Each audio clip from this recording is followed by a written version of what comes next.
I'll wait a minute before we start, wait for a few of you just to pick up, and then we're going to go through a few bits for you.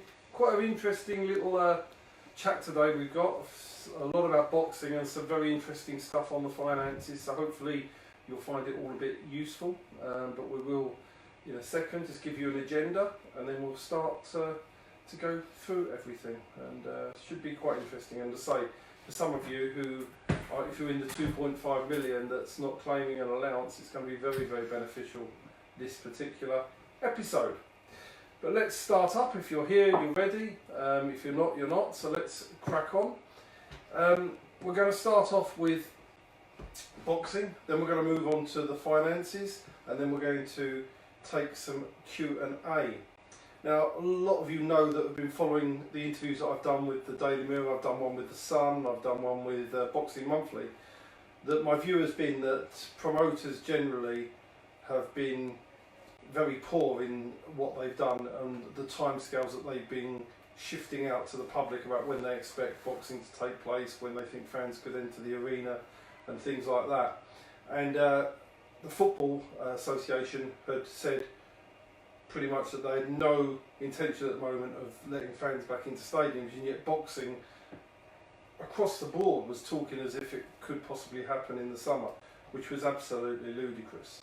I'm very glad that at last the board have come through, issued a statement that I think summarises it perfectly and would be exactly as I would have written it. So I'm going to, for those of you that are interested in the boxing, I'm going to read the statement in full that was issued by Robert Smith, who I think has done a really good job here, the General Secretary of the Board of Control. At present, there is no date for social isolation to end. Public health and safety is everyone's top priority, and the British Boxing Board of Control is taking government advice so that we can best advise all our licence holders as to when professional boxing in the UK can resume. We recognise that licence holders will want to prepare for restrictions being lifted and sport resuming.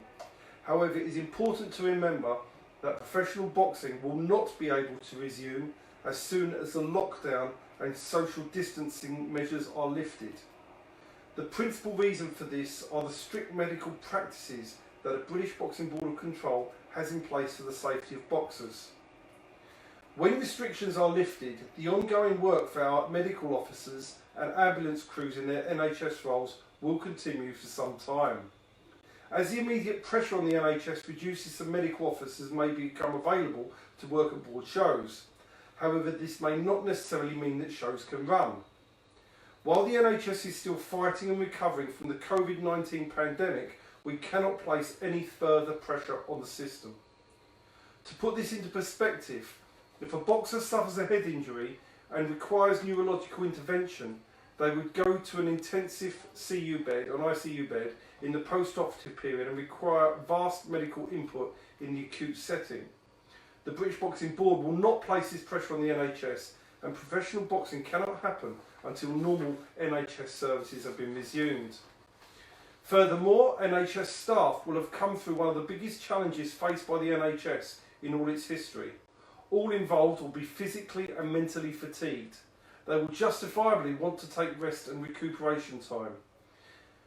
Therefore, due consideration has to be given to the medical personnel before any appointments to tournaments can take place. Your patience in the phased return of British Boxing Board of Control licensed shows will be required and appreciated. We will continue to follow the government and medical authorities' advice and keep the situation under review, and when possible explore all options available to find a way of permitting boxing when it is safe to do so. At last, hooray, we've got some sense that I've been saying for many weeks as to what is going on. So now perhaps boxing can stop the nonsense about shows taking place in April, May, June and whatever. When does this mean boxing can take place? Well, I think the first boxing that will probably take place will probably be behind closed doors. But even that looks a way off, judging by what the board is saying there and judging by where we sit in terms of medical science. We have got the Oxford University saying that they may have 1 million doses of a potential vaccine in September. Well, that would be welcomed. But at this stage, for anybody to think they're going to be boxing, in my opinion, this side of the summer is ludicrous. And maybe promoters can stop peddling the false hope now. So that's it, but I want to say, I wish they'd done it before, but the Board of Control have done a great job in issuing that letter to everybody. So let's now move on and talk finances. Firstly, let's look at the week's markets, and I want to convey something that is for all of you generally who are watching here. A lot of people do feel, they look at the FTSE 100 and the FTSE goes down and they then are accepting of the fact they should lose money. Now this week, for example, the FTSE has lost, I think it's 0.95% of its value. And I can honestly tell you this, and my clients watch this. The lowest return any of my clients in a low risk fund have achieved this week is 1.3%, and those in higher risk funds around about 4%. So it just shows you that following the FTSE is not a prerequisite as to what you can expect in terms of fund performance. And therefore I wanted to carry that across. So those of you out there with investments generally that may lost value this week, maybe it shouldn't be happening, because it's not just about following a FTSE, it's about having the correct allocations, especially in this particular climate. There's money to be made, definitely money to be made, and some of my clients have made 10% in the last 4 weeks. There's money to be made, but at the end of the day it has to be very specifically adhered to fund allocations and strategies. And if you have an advisor out there, I hope you've been in contact with them and you've been positioned accordingly.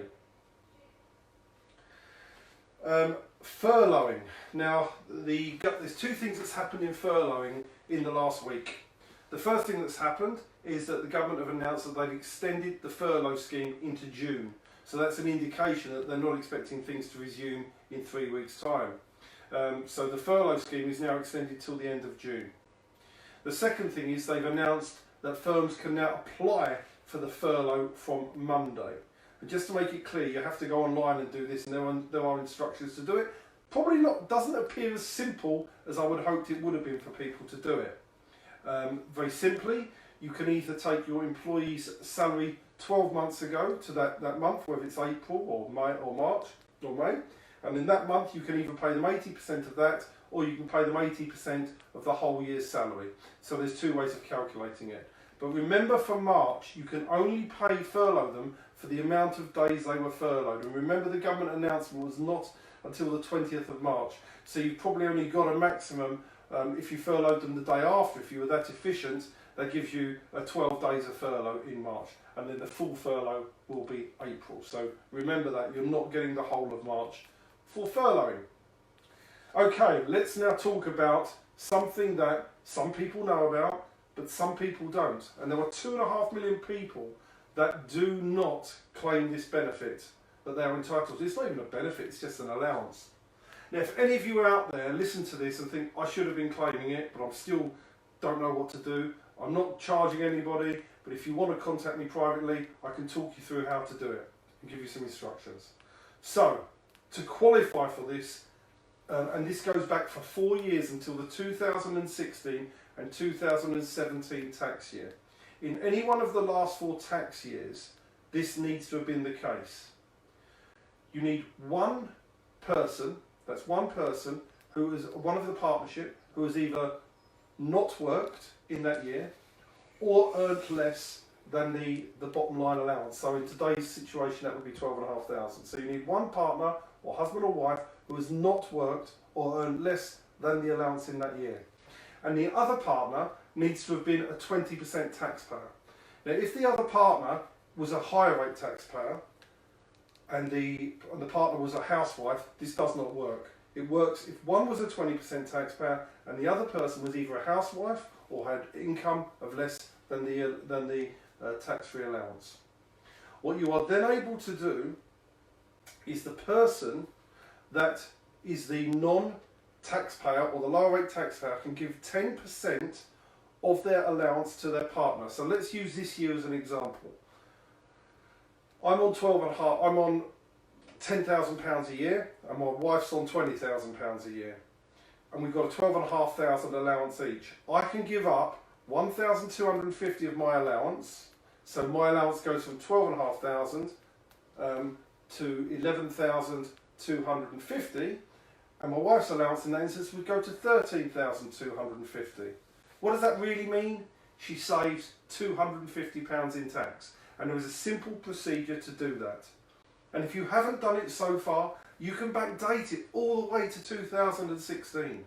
And the total amount, if you haven't done it for 4 years, works out as £1,188 you would be entitled to. So I hope you've understood that. It's called the Marriage Couples Allowance. It also applies to those who are in a civil partnership. So if you do understand that, go and do it yourself. But if you are stuck, come to me. I'm more than happy to help any of you that need any help with that. So that's pretty much it from where I need to come across to you. So if there's any questions about anything at all, I'm happy to answer them on this 4.0 Lowdown Lockdown. Or Lockdown Lowdown. Okay, so we've got a question from Daz. He says, evening, when the boxing returns, do you think that the TV channels should try and promote British boxing shows like you put on? And should the British Boxing Board of Control do more to support? I think the problem is you've got market forces. The board can't control the TV companies, and it's the TV companies that generate the money for the promoters. Hence, say for example, Frank Warren and Eddie Hearn will get all the lion's share of the money. The rest are there for scraps. The board I think do a really good job overall.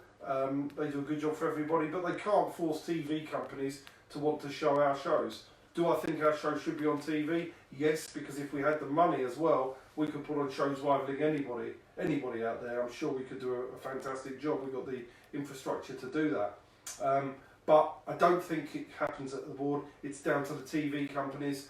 And whilst they look for celebrity promoters, which is what they're doing at the moment, it makes it very difficult to break through. And that's the problem from our end. And it's going to be smaller or off-TV promoters that are going to find the struggle going back. And I'll talk more about that in time. But there'll be a lot of small promoters, I think, that die from this. Okay, and we've got a message from Karina. Do you think we'll not see a Patriot Hall or Emirates again until we have a vaccine? The only way I can see it before then is if there's a policy of a person carrying something to show they've been tested or... Sorry, just froze on there. Bear with me. Here we go. They've been tested or having to have a test before they go in the venue. Totally agree, Queen. I think that's a really, really good point. Unless people have got the confidence that they can go without getting a virus, there's an issue. But let's imagine going to London. How do you get there? Do you go on the tubes? Do you go on the buses? You're going to have to engage with people to do it. And I think until there is something out there, I think there'll be some people that wouldn't care. But I think there's going to be a lot of people that will be very scared to go out into these places, and I think rightfully so. I think the fact about testing before they go in is a really good idea. But let's say, for example, a small hall that really needs to sell out a venue to make it work. They're not going to sell out a venue because there'll be so many people that perhaps won't want to go or won't trust this or won't want to go on the transport system to get there. So I think it's something that I'm hoping that there becomes a vaccine or a treatment, and there seems to be a lot of positivity from the Oxford professor who was involved in solving the Ebola problem. So we're not talking about a Mickey Mouse thing. She's 80% sure she's got something. So there is a chance that we can get there. But I think to go back to normal, I think we need a vaccine or medical treatment. And until that happens, we won't go back to normal. Okay, and we've got Trevor. It says, evening, Steve. Hi, Trevor. Looking good as usual. How do you think mortgage lenders are treating people who are furloughed? Right, mortgage lenders are basically having a look at their liabilities now, and if somebody has been furloughed, they will only now take into account their furlough money. So that makes a massive difference to lending. And this is one of the problems in the housing market that could potentially cause prices to fall. And for my own clients, I last week said I actually do some theses every week, and I've covered mortgages and house prices for them. But it is one of the issues going forward, and it is going to restrict lending, and it is going to restrict prices.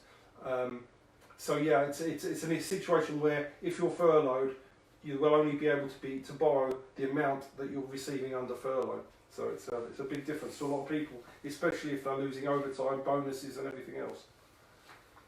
Okay, and we've got Alec Wilkie. Good, Alec. I hope you're well, Alec. Hope things are coming all right for you. Said, I think you was right a couple of weeks ago about no small hall shows until March. And that's still my view. I gave an interview to Pat Sheehan of The Sun 2 days ago, and I said that to him. I hope I'm wrong. And I said to Pat, I don't want to be portrayed as some doom or gloomster. I don't class myself as that. I just class myself as a realist. And I think we need to be prepared for that to be the case. But obviously, if a vaccine comes and it can be mass produced, we may be able to go earlier. But I think realistically in my mind, I'm thinking that that is very possible. And I think it's what I've been saying all along. And I think that's still the most likely outcome. Although, as I've said to everybody, I have shows booked in September for various promoters who we work with. We haven't cancelled them yet, but I can't realistically see them happening. And I think realistically, March looks to be the most logical starting point, bearing in mind we don't do shows in January or February. So the chances are we're going to go the end of this year. I can't see it at this stage. But this is an ever-changing environment that we're working in, so never say never. So all I'm saying is, if I had to have a bet on it, and I was doing this, and I would make March the favourite. Okay, and we've got John. He says, "Hi Steve, good to see you helping everyone again." John McCallum. Hi, John. When the EU collapses, will it affect the value of the pound and the UK housing market? Well, the UK housing market is affected by everything. And the EU, well, you're presuming the EU is going to collapse. If you talk about the European Union and people leaving it, I think for those of you that voted, and again, I don't want to go into the Remain or Leave campaign, but I don't think the EU have done a very good job of showing why everybody should have stayed in. So those people that have voted to leave, I think they can use what's been going on in the EU as a good reason for doing that. I don't think that the EU disbanding will cause a particular problem on the housing market. I think the housing market has got its issues anyway, for reasons that I wrote, I think it's 4 pages last week about it all. And I think there are major problems in the UK housing market, and I think it's overvalued predominantly anyway. As far as the pound is concerned, I think it's the euro that would crash in that environment rather than the pound. I think the pound would strengthen against the euro in that instance. The weakening of the pound would normally happen when you do what we're doing now, which is ease a lot of money into the economy. But because everybody else is doing it at the moment, we're not seeing that as a major impact. But I don't think that it's going to affect the housing market. I don't think, on balance, it will affect sterling. But again, this is quite fluid and things can change. Okay, and we've got Martine Joseph. What's that, Martine? Hi Steve, any updates on self-employed? No update other than expect to get your money. Expect to get the money June time. It's pretty much what they've said. They're going to write to everybody who qualifies, and to just very simply qualified, it means that you need to have been self-employed in the year 18 to 19, and your self-employment needs to have been more than your employment in any one of those 3 tax years. And as long as that's the case, you will qualify. And my understanding at the moment, although it can change, is that they will write to everybody and inform them of the rebate that they are entitled to. It will be a taxable. Amount.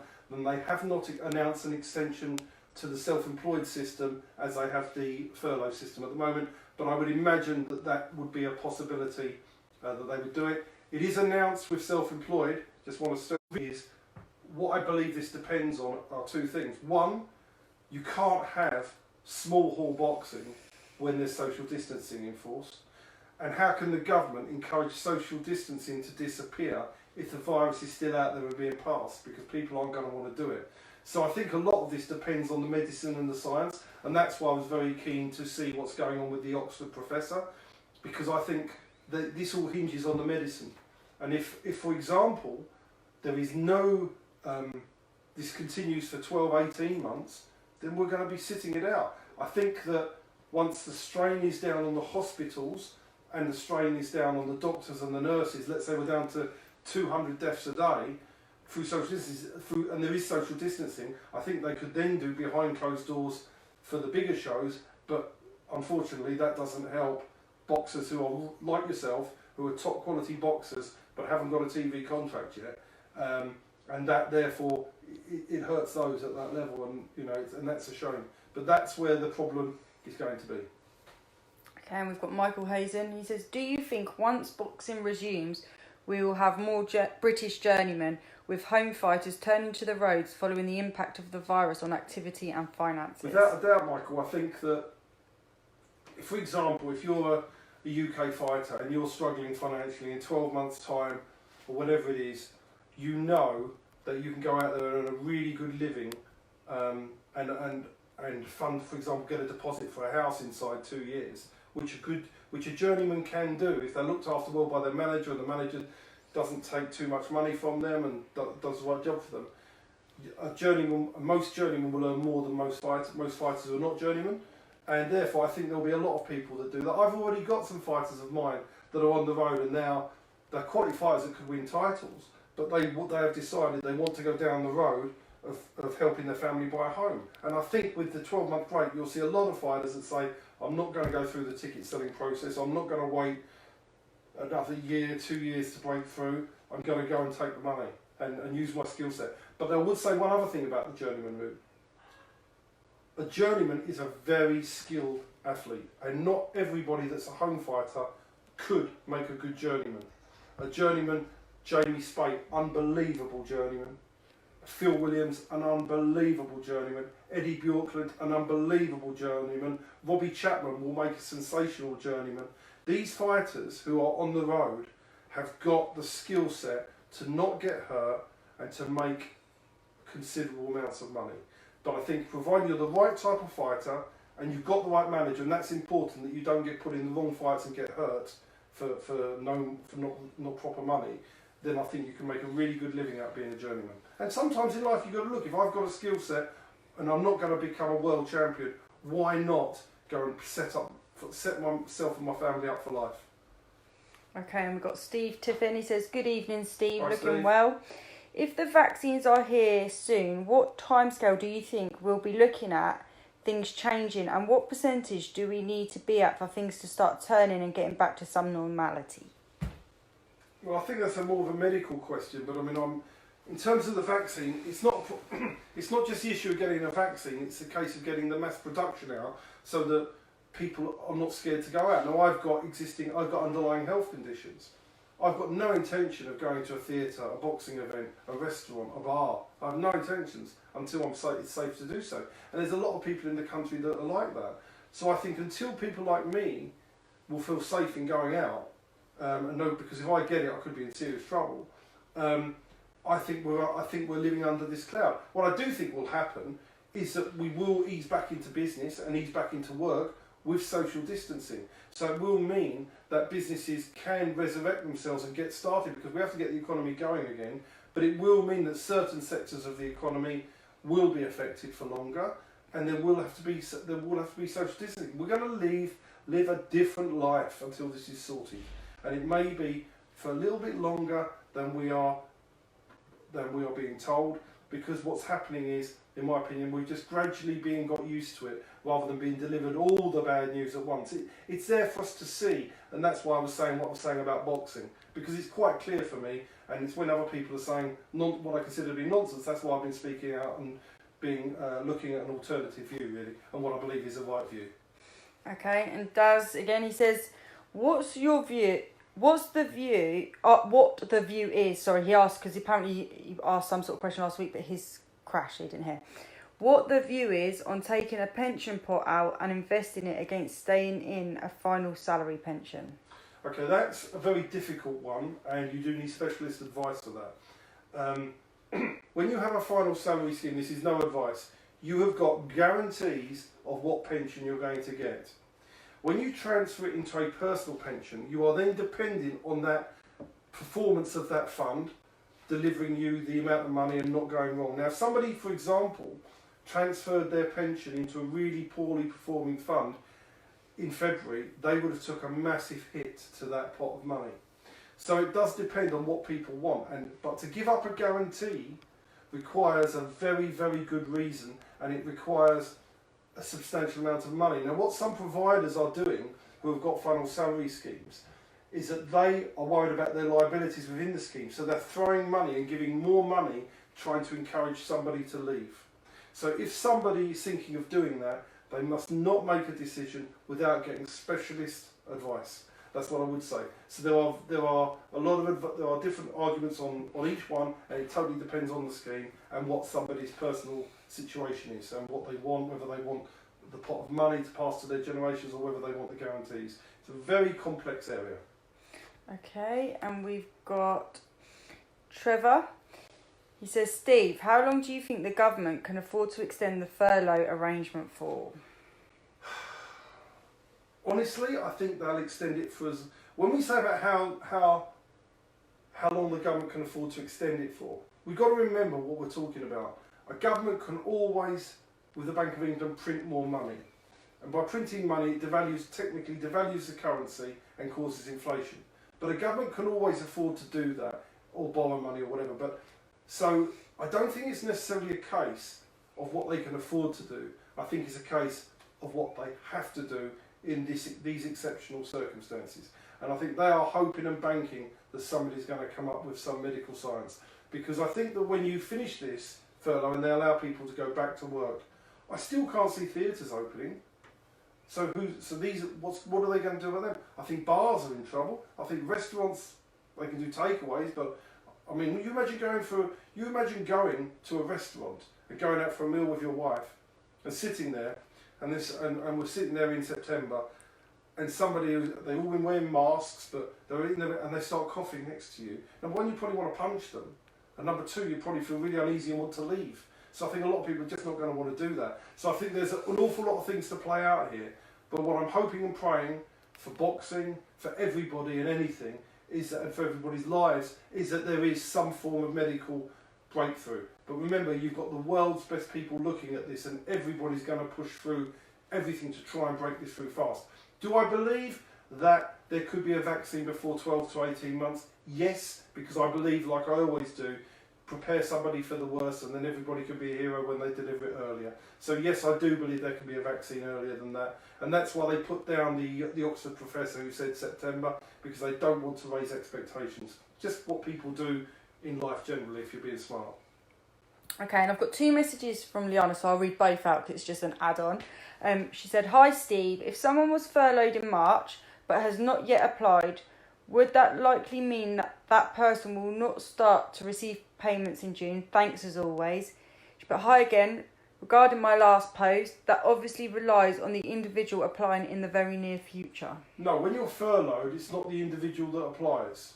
So what happens is your employer, so we'll cover the self-employed bit in a minute, but the employer furloughs you.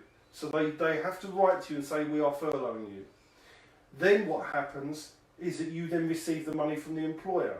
Now the employer could say, well, I'm not going to receive the money from the government for a few months, so I'm going to pay you backdated. That's okay, you've got to accept that. But so you don't have to apply to be furloughed, it's the employer that tells you you're furloughed. If you are self-employed, if the people are self-employed and they want their 80%, they don't apply either. They just wait for the government to let them know. And obviously if they don't, then you'll be on the case to them by June. But as far as furloughing is concerned, the onus is not on the individual, it's on the employer to tell the employee. Any other questions, go on and give me a call. And we've got Liam Conroy. My friend Says, Liam. Hi boss man. Hello mate. Do you really think they will let boxing shows happen behind closed doors if social distance rules are still in place and gyms like ours are not allowed to open? Seems madness. I agree. I think it's the first. I think behind closed doors happens before attended shows happen. But to me, and I'm always told by Kevin that I'm very pessimistic. So I'm trying not to be as pessimistic as I normally am because. But yeah, of course that's logical. The only thing about that though is that if, for example, you go behind closed doors and everybody's tested before they go in, then it's safe. As long as you've got the proper test to prove that everybody in that venue has not got it, I think it can take place. But I think it would be more problematic, but I think you could do it. You can't do that in small hall, it would be too expensive to do it and I don't think people would trust it. But behind closed doors, I think it's doable, but it will happen first. Behind closed door boxing will happen well before you get crowds at boxing events. Okay, and we've got Renos. Renos, my good friend. Now Renos is my friend from, I've known Renos for 45 years. He's one of my good friends from Highbury Grove Store in London. We used to go on holiday together, and now he's a reverend down in Cobham. He's a great man, Renos. So I had to say that because he's just a good man. He says, "Hi Steve, love listening to your wisdom. Thank you, my friend. Are there currently structured products on the market? Thank you." Yes, there are. There's structured products are, for those of you who don't understand what they are, please do not go off and invest in a structured product without getting advice, because there are lots of structured products on the market, and some of them are amazing. And in answer to your question, yes, there are. And what happens with these particular products, when markets fall in value, the terms of structured products get better. But these are, I don't want to go too much, they're for my individual clients to know about and know which ones are. But Renos, yes, there are. And by all means, give me a call Monday and we'll chat about them. And that's all the questions we've got today. Right, guys, thank you very much for today. Thanks for listening in. It's very much appreciated, and I hope that I've been able to help some of you in one direction or other. But to say, anybody that needs any help, I'm here to help you. It's not about making money. It's if I can help you through these difficult times with a bit of advice or a bit of help, you've only got to send me a message and I'll do my very best. We'll be back next Saturday at 6:30 once again for version number 5. And thanks a lot. Be safe, everybody. I know it's difficult for us all sitting through all of this thing, but you know, there's a lot of people worse off than us, and we've got to be positive, because at the end of it, as long as we all get through this, we're still going to be with our loved ones, and we're going to appreciate things more than ever. Especially everybody that's working in those NHS hospitals and at the front line without the adequate equipment, but that's a separate issue, and that's really hacking me off. But that's for another time. But thanks a lot for watching, and we will see you next week.